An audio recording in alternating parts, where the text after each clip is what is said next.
Good morning, Tallahassee. It's time to wake up War Chant on 97.9 ESPN Radio. Here's WarChant.com's Aslan Hajavandi and Corey Clark. In the clip and one in the hole. Nate Dogg is about to make some bodies turn cold. Now they dropping and yelling, it's a tad bit late. Nate Dogg and Warren G had to regulate. What's up, everybody? Wake up! I'm Aslan. Usually I'm looking at Corey, but my day just got better. I get to look at Ira Schofel, 5-star Schofel, our managing editor of WarChant.com, joining us now here at IMG Academy, doing his stint of duty, his tour of duty. Ira, how are you, bud? I'm good, man. You don't get the reflection from my scalp like with Corey. So that's got to change the dynamic for you a little bit. Less distracting. Yeah. Like in the studio, I'm facing him, but there's that huge fat head of Jeff Cameron, so I get like double dose of just steely-eyed bald man just staring deep into my soul. But anyhow, folks, good to be here with you all. Don't forget, we're going to actually do a special edition of Renegade Express tomorrow. It'll be Corey and I. We'll connect via the internet. We're taking your questions over the Tribal Council. A little too tricky to do the whole phone call thing as, I'm out of pocket, if you will. So submit your questions over on the Tribal Council on warchant.com. If you're not a member, use that promo code WarChant30 for 30 free days of access. All right, Ira, so they've been doing a pretty knock-up job, Florida State Sports Information, of giving us people. I think Gene put in a request the other day for Landon Dickerson and Nyquan Murray, and sure enough, we got Nyquan Murray and Landon Dickerson on Tuesday. Once again, on Wednesday, they gave us a whole bunch of folks, this time on the defensive side of the ball. You were there for Harlan Barnett. I, once again, was late on time. It's a complicated story, everybody. Don't worry about it. But you got to speak to Harlan Barnett. I guess what were some of the things that he said that kind of caught your ear? I think from an overall standpoint, it was, we've kind of talked to him now. I think this is the third time. We're all kind of getting used to this, talking to assistant coaches. And, it used to be we got them one time a year. So you kind of had to save everything up for that one day in August when you got to talk to the assistant coaches. Now it's like, hey, man, we just talked to you a week ago. We got to come up with new stuff. So today was a little bit more specific about individual players. He talked about, some guys like, Marvin Wilson and, some other guys who, some of the defensive backs. Somebody asked about which players spend a lot of time watching film, and he singled out Jaden Woodby and Stanford Samuels, and then he just started. He's like, "Well, okay, I'm just naming the entire segment." Basically, he said all of his guys are pretty much film junkies, and so he talked about those guys and talked about the field safety position, the position that Stanford Samuels. Zeus. Yeah, that was pretty funny. Listen to Cyrus Fagan talk about that. If you haven't seen the video of Cyrus Fagan speaking, he talked about how that position's called the Zeus. Gave us a good sort of Greek mythology lesson. Yeah, exactly. How important that position is in the defense. And Cyrus Fagan, some of the other guys talked about creating turnovers and big plays. And, I think that was really the theme of the day. We've touched on it before, just how this defense is going to be much more attacking, aggressive.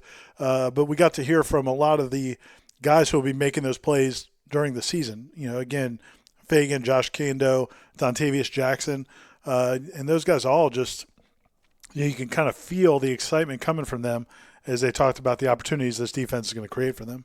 I don't want to be the guy that's like the walking Madden and Sports Illustrated jinx, because I feel like every time Corey and I talk about something, Corey's usually on the right side of history, and then whatever I talk about ends up kind of flaming out. But I still just feel very optimistic about the secondary. I feel like the secondary is going to be the strength of this defense. Spoke to Kyle Myers. The door kind of opened up for him to start opposite Levante Taylor once they moved Stanford Samuels back there. He sounded totally on board. He just feels like that just gets the best players on the field for them. He's just, he's like, the more of us that are out there, he's talking about the secondary. He's like, the better we're going to be. He's like, I was all for Stanford getting the move. He's like, I think, we get him on the field. We're just that much better when we have him on the field with us. Yeah, and, and you and I talked a little bit off the air. I do think that, Kyle Myers took a lot of heat last year for the way he played, in that slot cornerback type position, nickelback, whatever you call it. A lot of times, obviously, Braxton Berrios and some of the other slot receivers had a really good time, really a lot of success against him last year. It was kind of the reason when we did our War Chant Top 40, you gave me grief because I had Kyle Myers really low. I was behind the camera, partner. I never shoot at you, friend. But, he really struggled in that role. And I think this move, to me personally, it's not so much about Stanford Samuels. It's probably both. I mean, I think one is Stanford Samuels moving inside. If he's a guy that can handle that role and can handle all the mental and physical responsibilities of that role, maybe it's an upgrade there. and Kyle Myers focusing on one receiver on the outside might be a better fit for him. I just think sometimes you watched, and we would talk to Jimbo after games where they would give up a touchdown, and I would, you kind of have to nail. Jimbo wouldn't want to throw players under the bus, but I would ask like several ways. Okay, if the safety is here, shouldn't the inside defensive back release his man towards the safety? And he would be like, yeah, but he wouldn't want to say that Kyle messed up. And so, I just think maybe this is a better role for him, and certainly, people have raved about Stanford Samuel. So I think you're right. I think it creates opportunities to put more guys on the field. I am curious about it, and I asked Fagan how much they're going to rotate, and he just said, I think we're going to rotate. But, there's a lot of guys. They can't all play unless you're rotating DBs like you rotate running backs. I mean, I'm curious to see how much those guys rotate because there's a lot of guys that, you think can play in that secondary. And I don't know if that's so much of a rhythm position, like you need to be out there. It feels like you can sub at least that's what every single defensive coordinator feels like wants to do. Everything is so hyper specialized and focused on this down, this distance. These packages, these guys working these packages. But, in the old days, not the old days, but like Coach Andrews, I mean, you pretty much had, your base defense. Yeah. I mean, your corners, and you might roll in a nickel or dime package, but pretty much those corners and those safeties were going to play unless they got beat.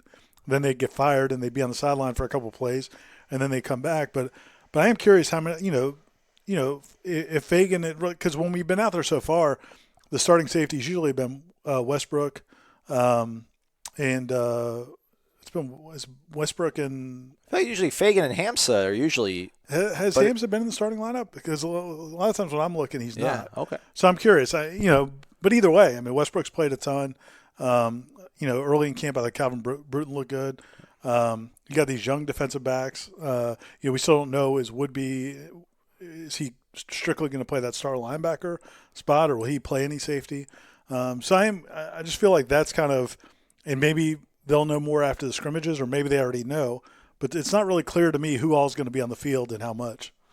Yeah, well, that's the beauty of all this, right? Saturday will be their first scrimmage. Hopefully we'll be able to glean something from whoever's able to get out there and talk to us about that sort of stuff. So on the defensive side of the ball, though, in terms of up front, we got to finally speak to, Joshua Kando, IMG product from Baltimore. Balmer. First time maybe ever. I think I don't think we've spoken to Josh Kando since he's been here.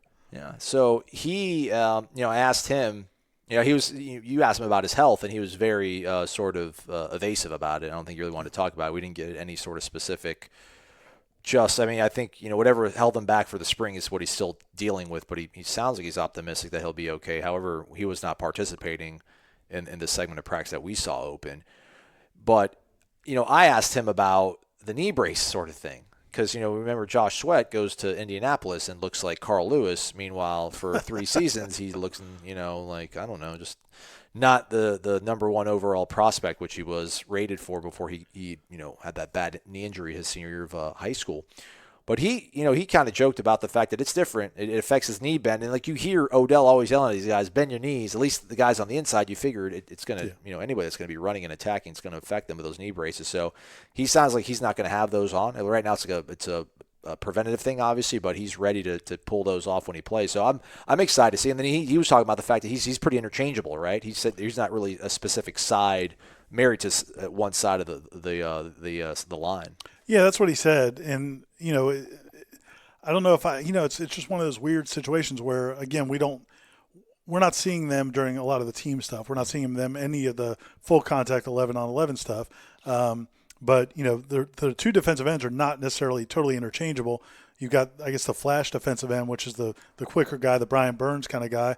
And then the other side is a boundary kind of defensive end who's you would assume is going to be bigger and stronger. He wouldn't really go down that road too far in terms of what the responsibilities are, how different they are. But he did say he's interchangeable, can play both.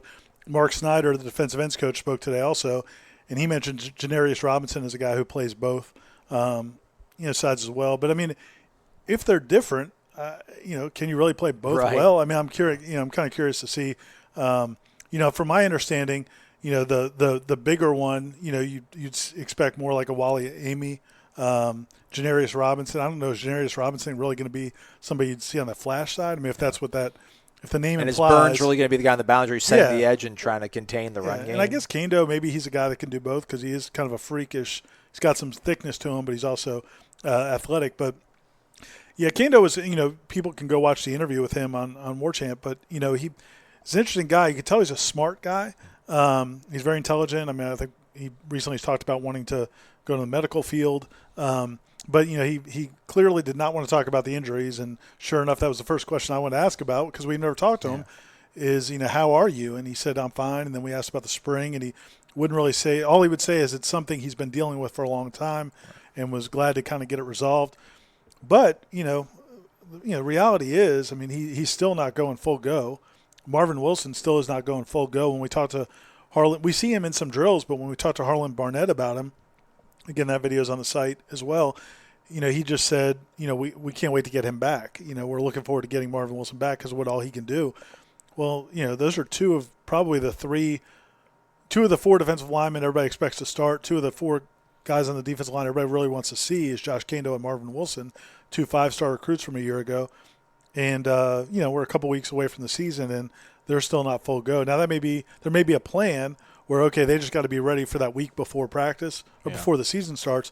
We don't know, but they're still not going through everything, and certainly the contact stuff. Yeah, I feel bad because Corey and I are talking about, we saw this guy, we didn't see this guy participating, and then we're like, hey, listen, relax. It's August 14th. Yeah.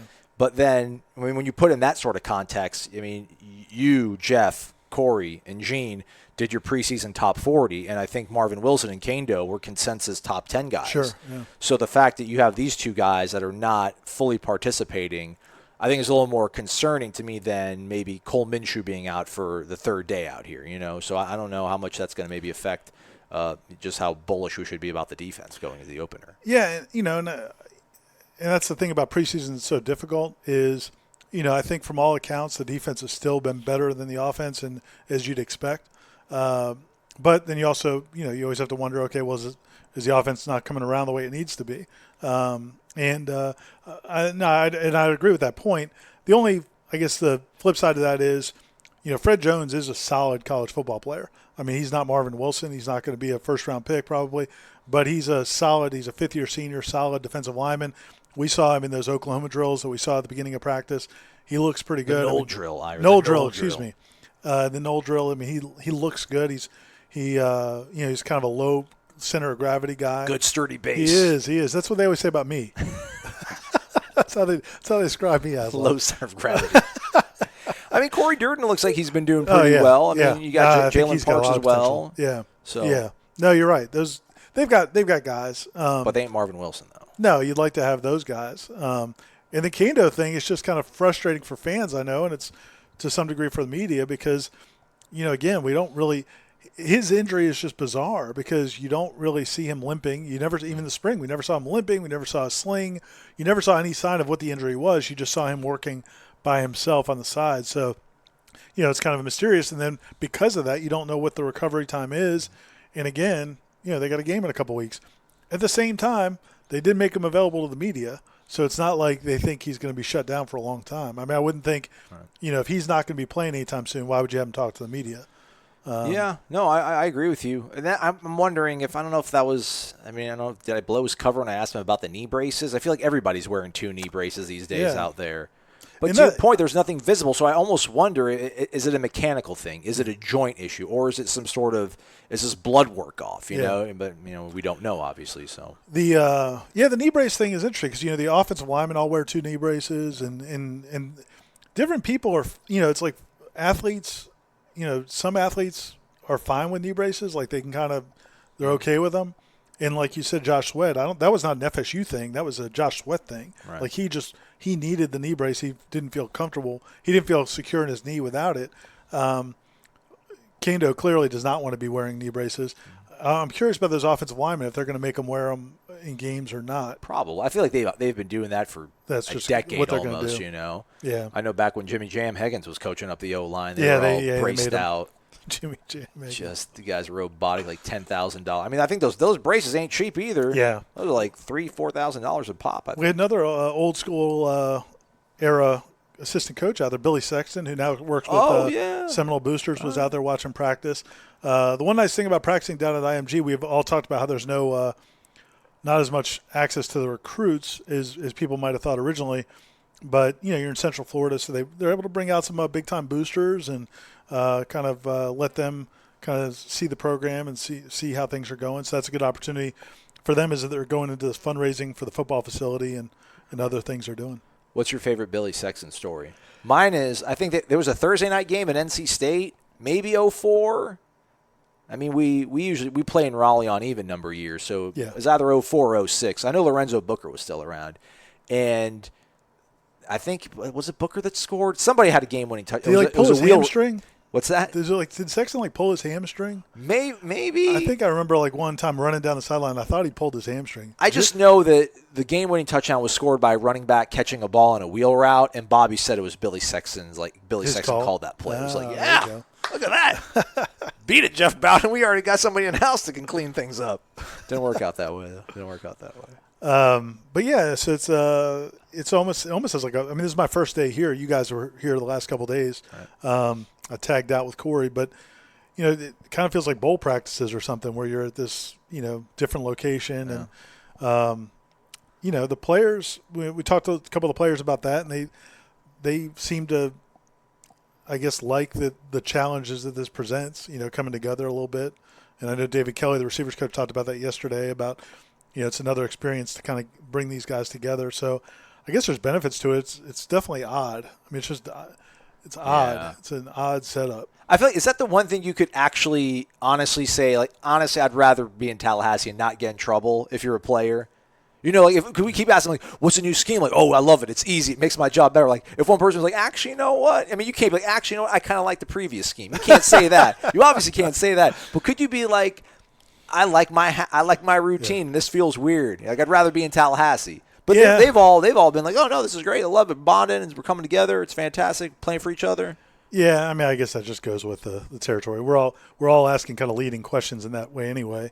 How much do you like the new scheme? Right. How much do you like being down here? I mean, I just think that's a lot of times they go. It's kind of one of my pet peeves about interviewing people. It's one of the reasons I like DeAndre, and I know you got flack for your characterization of DeAndre's interview last week, but that's why I kind of like a guy like DeAndre. I like when players don't just regurgitate what you asked them. True. And so many of them, it's just I just think it's, they just want to please. You ask them a question, yeah, you're right, and sometimes you'll be listening, and you're like, no, that's not true, and it's not true. The person asking the question's wrong, but they don't want to tell them they're wrong, so they just kind of go along with it. So a lot of those answers are just, who's going to say, no, I'd rather be at home. Yeah. All right. Hey, let's pause for a second. Let's reset. We'll come right back. It's Irish Raffel and myself. It's Wake Up War Chant. You're locked in to Wake Up War Chant on 97.9 ESPN Radio. Yes, sir. Let me dig into your brain. Folks falling like rain. Probably got me selling things. Guess I'm gonna explain. Jane is rolled up, no gang. So I don't know, do we need to say Stanford Samuels III? I keep thinking about the one Florida State Seminole out there that might have been in a coma for the last what? Stanford Samuels is out there. Stanford Samuels is still out there. Oh goodness, really? No, it's his son, the third. So yeah, it's a tough one. I've just been calling him Stanford Samuels. I think I've just been writing it as Stanford Samuels, but it's a good point. Especially, I'm always I wasn't going to start calling Carlos Williams Sr. Listen, Junior doesn't even know how to finger paint or anything. I'm not referring to you as seniors. No one knows who Junior is. But then you got Dennis Briggs Jr. We have a lot of thirds. We got Leonard Warner the third. But I mean, love the seconds. Guys who are the seconds, not Junior, but they're just the seconds. What's the difference on that? You just don't have the same exact name. Is there a difference? I just think they like the second better. That's the only thing I can think of. Interchangeable. Crazy, man. All right, how about, there's some observations I saw from Wednesday's practice. They were doing special teams. They were doing kick returns. They got Zaquandre Wright back there. Yeah. He's the only guy in Garnet back there returning kicks, which means a defensive player. Otherwise, I saw some Keyshawn Helton. The cool thing I saw, there's two cool things I saw from Noonie. Man, I got to fall back in love with Noonie because I loved Noonie before I came here. And that nothing has changed, but now that I think last season there were such big expectations on his shoulder. It felt like you've mentioned a couple times that you're kind of taking a wait and see approach because Jimbo was like, this is it, he's the dude, he's going to, and then it was like, Yeah, and 60 catches. Man, and again, he's got a checkered past in terms of being accountable and just doing everything he needs to do. I mean, last spring or it was last preseason, I think, when Jimbo made it more like a lineman's number at practice. Like he made it more like 63 or something at practice because he was mad at him. He didn't want to let him have his number. There was always kind of a constant friction between him and Jimbo and that staff. Maybe not anymore. I mean, I guess he said he's really enjoyed the staff. I love those dudes. I'll tell you what, though, like you said, I mean, I agree with you, though. When you watch him just practice, when you just watch him run routes, when you watch him go through drills, what's not to like? Yeah. I mean, he's an impressive kid. He looks like he practices hard. He's not like loafing. I mean, he's definitely got a mouth. I don't know did you ever see the interview with after the bowl game? No. It was the only time we got to talk to him. $1 Million hands. Yeah. He looked at $1 million. He put his hands up so everybody could look at him. And he wasn't even making eye contact with the reporters anymore. He was just looking at his hands. He's like, talking to him. I call him my $1 million hands. And I was like, okay, Jimbo's never going to let you talk to the media again. I love the guy. That catch was fantastic. Oh, yeah. Just jumping up and snatching it like he's Randy Moss. Like, dude, you're 5'10", you can't do that. And he's like, psh.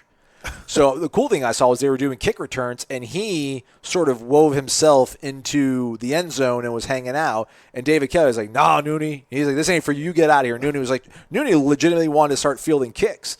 And that was cool. Also, they had to move one of the chutes, which shout out to whoever on YouTube corrected Corey and I. We're talking about the 4-post PVC things that the offensive linemen stand on. I used to thought they call them pens or pins, but it's the chute.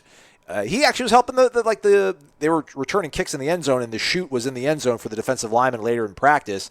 And one of the trainer guys was moving it by himself, and Noonie ran over and helped them move it, trying to let's get this, let's go. I mean, it speaks to his sort of enthusiasm that he mentioned the other day about, listen, I don't care about my jersey number, give me a number, I'm ready to play. So what'll be important to see though is during games, where you want to see it manifest if he is really going to be this team guy. Staying engaged. If the ball's not coming his way, but he's blocking, if he's finishing his routes. I mean, there were so many times where, Jimbo's offense, so much of what happened was predicated on you getting your safety out of this area, you getting your corner to this, moving the defense around to create opportunities. And a lot of times Noonie would not do what he was supposed to do, and that would drive Jimbo crazy. So, you want to see him carry that over on game day. Just be accountable, be dependable. If he does that, man, he's got tons of talent. Just run into the other. Just run the play to the other side of the field. If you're not going to throw it to you. Just don't have him worry about anything. He'll take one guy. And it'll be 10 on 10. It'll be 10 on 10 on that side of the field. I like our athletes better than their athletes. So I think Trayshawn Harrison was returning kicks too. Trayshawn Harrison was back there as well. So plenty of options. But the only thing that kind of concerns me though is those are a bunch of young guys. Yeah. Now that I think about it, I didn't see Keith Gavin out there. I think he did try to go out there, but briefly. Not that I'm advocating Keith back there. Keith, you had a great moment. Let's just all remember you by that. Because I don't think a lot of people do remember Alabama. I'm not saying that we should, but let's just remember that it was that shining moment was fantastic, and let's just go out on a high note. No need for an encore there. But there's a little bit of concern that it's a whole bunch of 18-year-old kids out there trying to field kicks. And I don't know with the way that the ball is positioned now on kickoffs, how often are you going to even return a kick, really? But you just like to see you worry about guys' decision-making sometimes in those situations. But I think in general, that's a position. You think about through the years, like Tamara Fanover when he was a freshman. There's been a lot of guys that have kind of made their mark Greg early. Reed. Yeah, as return guys and, just get the ball in their hands. So, I think and they've been talking so much about those receivers, particularly their IQ. Right. The Helton guy, it's like now every time I talk to any player, I want to ask about Keyshawn Helton. Yeah. Like, hey, what do you think about 20? Because it seems like he's really been like the kind of story so far.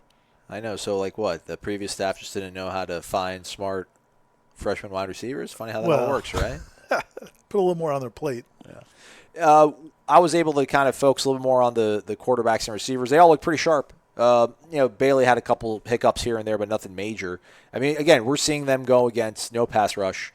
It's individual work, but they were doing deep routes to the receiver, just go routes. There's obviously no pass rush. There's no coverage, but James and DeAndre look pretty darn sharp throwing to those guys. They got a bunch of just every guy that's running out there is like a horse. Yeah. No, they running those fly routes that we were watching towards the end was impressive. Just quarterbacks just taking a 3-step drop or whatever and just kind of letting it fly. And, watching those guys run under it. They got a lot of athletes at wide receiver. And it's funny because that was one of the positions, everybody was really concerned about because they were so thin. Really from an experience standpoint, you only have a couple guys that have caught many balls. Keith Gavin and Naquan Murray. I think DJ Matthews is next, and he's got 6 career catches. So they don't have a lot of experience. But that's the thing in college football in general. They always said, Jimbo used to even say it, the further away you get from the ball at the line of scrimmage, the easier it is to play early. It's easier for the receivers. Then as you get closer to the ball, there's a lot more going on they need to worry about. But then, things got so gummed up, it seemed like in his offense that really wasn't the case. So it seems like, you would think these guys will get opportunities. And I know Corey went back and did the research during the spring. He did a story on the site that you could probably still find if you Google it. But, looking at the freshmen and Willie's offenses and also Walt Bell's offenses and how many freshman receivers really played a lot and produced a lot compared to, what we've seen around here.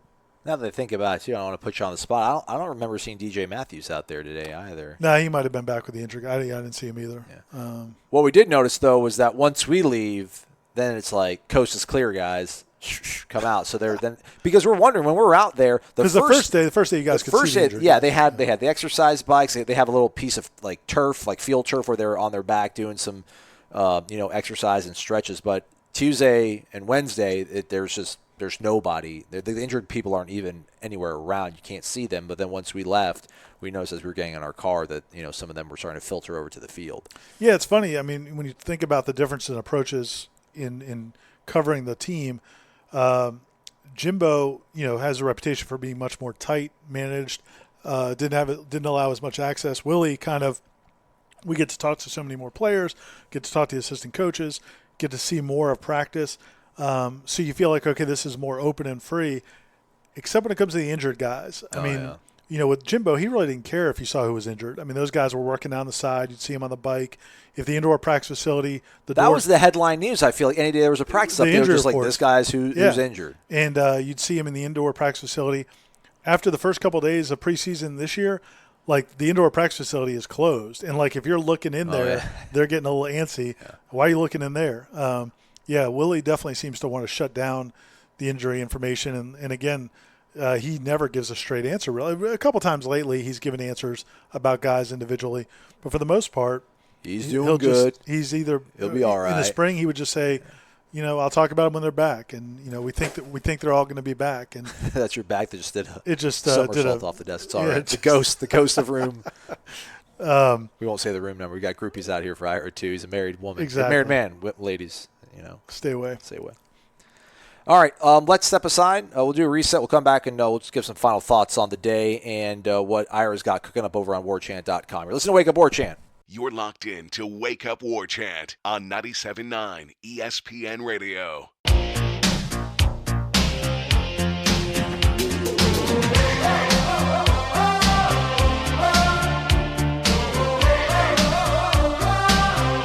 He's Ira. I'm Aslan. We are here still in Bradenton at the lovely Holiday Inn Express, covering the Noles at IMG Academy. Tomorrow will be, or later today actually, will be their final day here in Bradenton.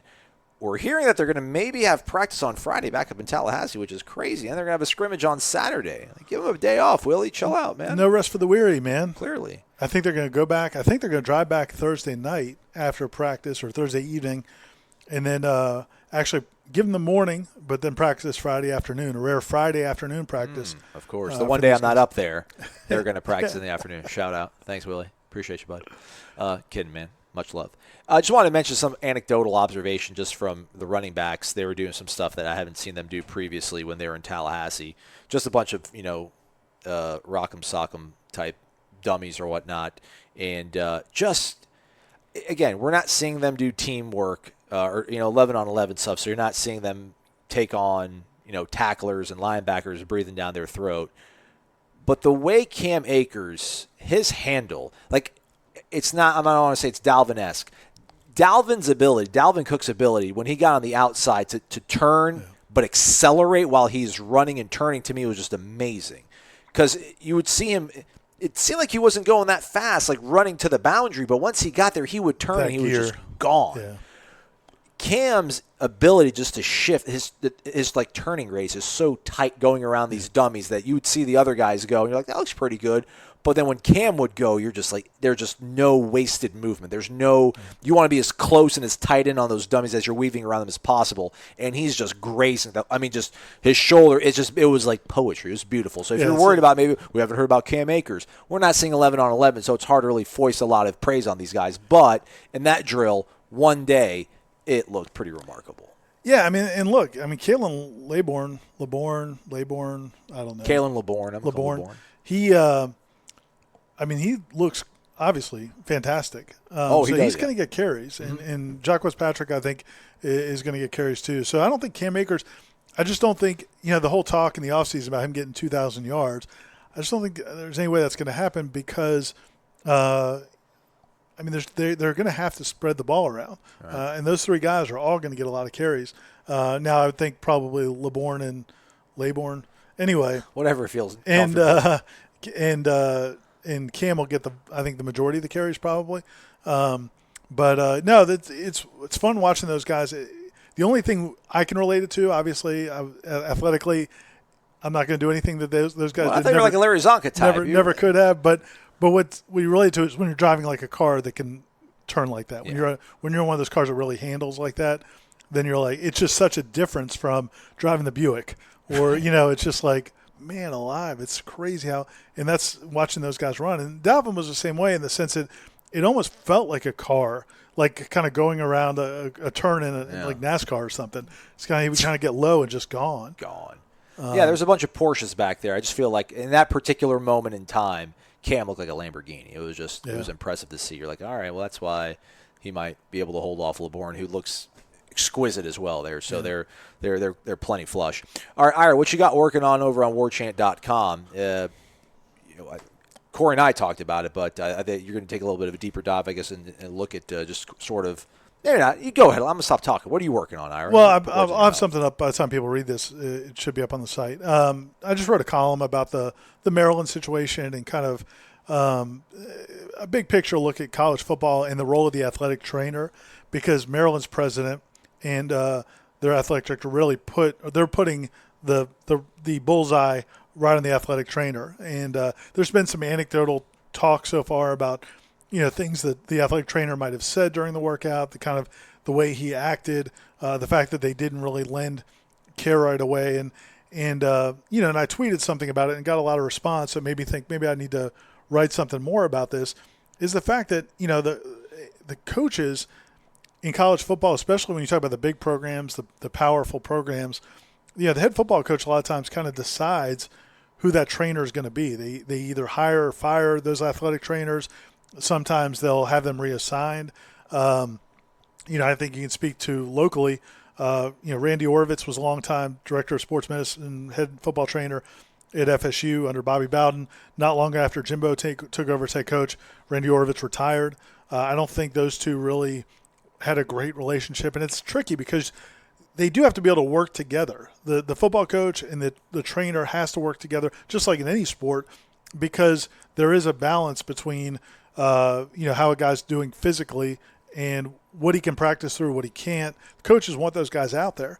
And, and again, I just think that we're in a real – to me, it's gone way too far to the side of the coaches kind of having a say in who is in that position, because now that's going to taint – if that person knows that this is the guy that controls my livelihood, he determines if I'm working here or not, well, man, how hard am I going to really stand up to him when he says somebody should keep practicing, somebody should keep playing? There's a lot of people in the field of athletic training who say that, the coaches shouldn't have any say in who's in those positions and how they're evaluated. But the reality is they are. I mean, Jeremy Pruitt, when he got to Tennessee, he hired a former athletic trainer from FSU, a guy he worked with here, on his staff. I mean, he made that hire. When Jimbo went to Texas A&M, he tried to bring Jake File, who's FSU's head football trainer, with him because Jake does a great job. He loves Jake, and that's understandable. And I think I've always heard great things about Jake and the FSU training staff. But at the same time, should your head football coach be the person that determines who the medical personnel are, because there's a little bit of there's conflict of interest there. So that's what I wrote about, and just there has been a movement over the years to really separate athletic trainers and have them not report to the football coaches at all, have them report to a director of sports medicine or a medical personnel, and it hasn't really taken off. I mean, it's kind of a best practice, and some schools do go that route. But a lot of schools, they kind of let the football coach decide who the trainer is going to be. It's concerning, and we'll see how it all plays out at Maryland. But I think this is a good opportunity from a tragic situation for people to look at, because does anybody survive up there? What's that? Oh, on the staff? I don't know, man. DJ Durkin's probably gone, I would think. The strength coach is already gone. I'm sure. Interesting enough, he's a guy, and I've been meaning to reach out to some of the people I know back in Mississippi. He was a Dan Mullen guy. That was Dan Mullen's head strength coach at Mississippi State. Gotcha. And then he left to take the job in Maryland. So I'm interested to see, because I knew a couple kids that played at Mississippi State, but you never heard anything. There weren't any draconian nightmare stories about the way he ran things in Starkville, but you never know if things change when you have a different head coach pushing buttons. And it's going to be a fluid story. I think I just saw Jabril Peppers came out this morning or last night saying that DJ Durkin was kind of a bully as a coach at Michigan. So, it's going to be, we'll see how it all plays out. But I do think that thing has always bothered me, that you'd have coaches determining that. And the thing that kind of strikes me about it is, when Florida State had their academic scandal and toward the end of Coach Bowden's tenure. The music class thing, that whole thing. One of the things they talked about was how, look, we don't, the academic advisors don't report to the football coaches; they report to the university, and kind of really made a big point about that. And schools will always talk about that. You can't have the academic advisors reporting to the football coaches, but you can have the medical personnel reporting. I mean, that doesn't make any sense. So anyway, so I wrote about that. It's not a typical Florida State story on warchant.com, but I do think it relates to all college programs, and so that was my take on that whole situation. And then, obviously, it was a defensive day, so we're going to have a story about kind of the attacking Harlan Barnett defense and all that. Fast, physical, and aggressive. Exactly. And, look, I mean, I think that's going to be one of the more fascinating things to this whole season. I've got a little theory. I don't know if I may be off base. We'll see. But, I don't know if you've noticed, but, Willie has kind of backed off of the tempo stuff a little bit when he's been talking. He's made the point at kickoff. He made the point the first day of preseason that, we're not trying to run a million plays. We want to score. We want to go quick when the time is right.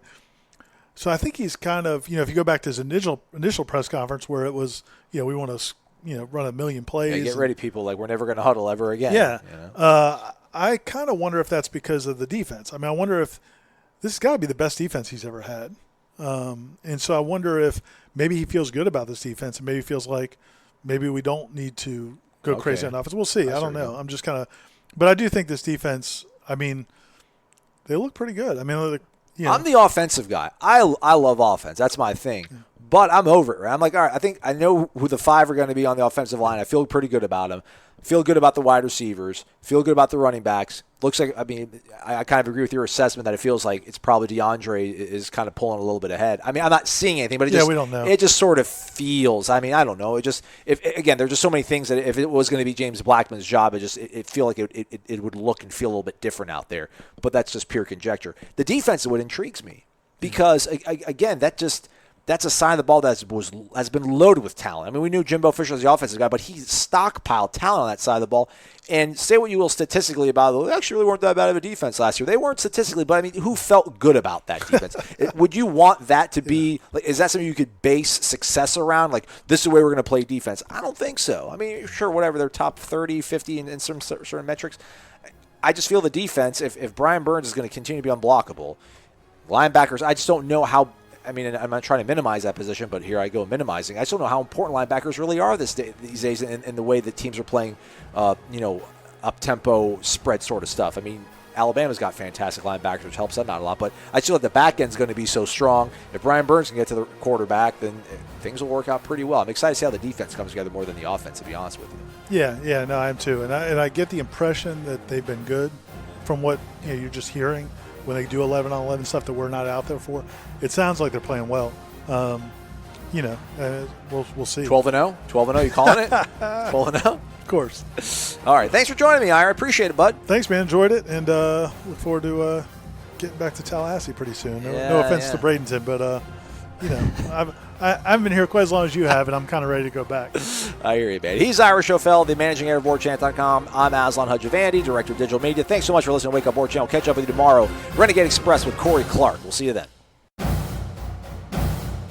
The Sod Cemetery, Osceola and Renegade, and of course, the War Chant. These are great traditions known to all Seminole fans. If you are a card-carrying, garnet and gold-wearing Knoll, don't you deserve a site that is truly dedicated to covering FSU sports? WarChant.com's staff has over 50 years of experience covering the Seminoles. WarChant.com is the only FSU outlet with a full-time recruiting analyst in Tallahassee. Plus, it's the only site with a full-time videographer and a daily podcast, 100% dedicated to FSU sports. Why act like Gators and settle for second best? WarChant.com, your ultimate Seminole sports source.